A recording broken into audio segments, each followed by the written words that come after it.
Tehran کے ایک عالم دین تھے، وہ بات بیان کرتے ہیں، کہتے ہیں کہ ایک شخص کا واقعہ کہ کسی ایک انٹیلیجنس ادارے میں وہ کام کرتا تھا اور اس کے آفیسر نے اس سے ایک خاص فائل مانگی.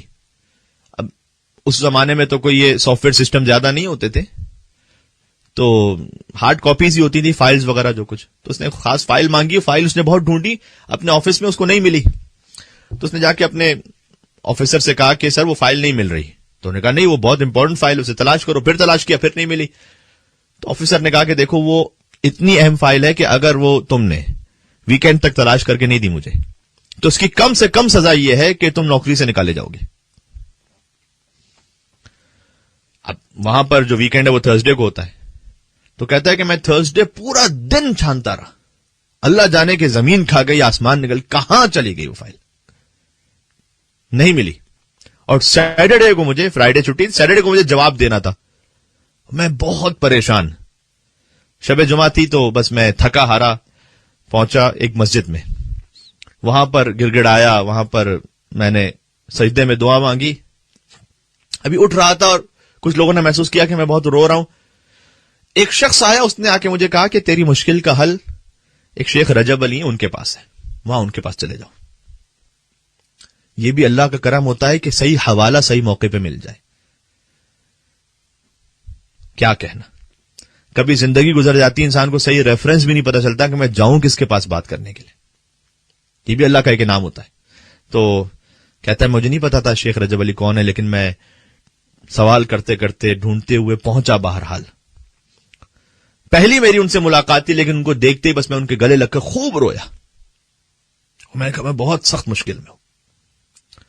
انہوں نے میری طرف دیکھا اور مجھے دیکھ کر کہا کہ پتہ ہے مشکل کیا ہے تمہارے ساتھ؟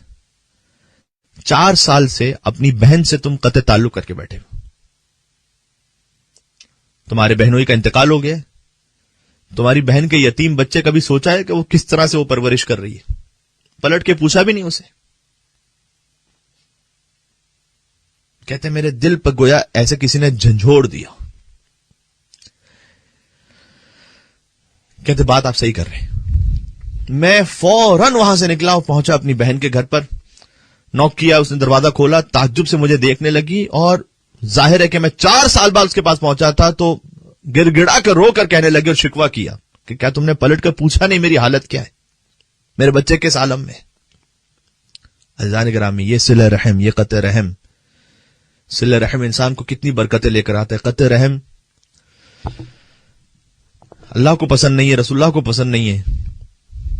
ہو سکتا ہے دولت بہت بھی ہو کسی کے پاس، لیکن اگر قطع رحم ہے نا، برکت نہیں ہے، وہ رزق کریم نہیں ہے، وہ وبال جان ہوگا اس کے لیے. اپنی بہن سے میں نے معافی مانگی، کچھ گروسریز لے کر آیا، اس کے ذمہ کچھ پیسے رکھے، کہا مجھے معاف کر دینا، میں آتا رہوں گا تمہارے پاس. بہن نے بھی بہرحال اس جذبات کے تحت اس کو معاف کیا. کہتے سیٹرڈے میں آفس پہنچا لیکن پھر بھی فکر مند تھا کہ کیا ہوگا. باس نے بلایا تو معمول کے مطابق اپنے ڈیسک پہ جا کے بیٹھا، اپنے ڈرارز وغیرہ کچھ کھولے. پہلے ڈرا میں چند فائلز کے نیچے وہ فائل رکھی ہوئی تھی. کہتا میں تعجب میں رہا کہ تھرسڈے کو کیا مطلب، اللہ نے مجھے کوئی اندھا کر دیا تھا، میری آنکھیں دیکھ نہیں پا رہی تھی، کیا معاملہ تھا. دیکھیے یہ بھی ایک توفیق نصیب ہوتی ہے اللہ کی طرف سے کہ دنیا ہی میں کسی کو اللہ جھنجھوڑ دے اور وہ اپنی اصلاح کر لے. ورنہ تو ساری زندگی انسان کو احساس تک نہیں ہو پاتا کہ میں کیا گناہ کر رہا ہوں، پھر وہ آگے بھگتنا پڑتا ہے. دنیا میں بھگت لیجیے، آسان ہے.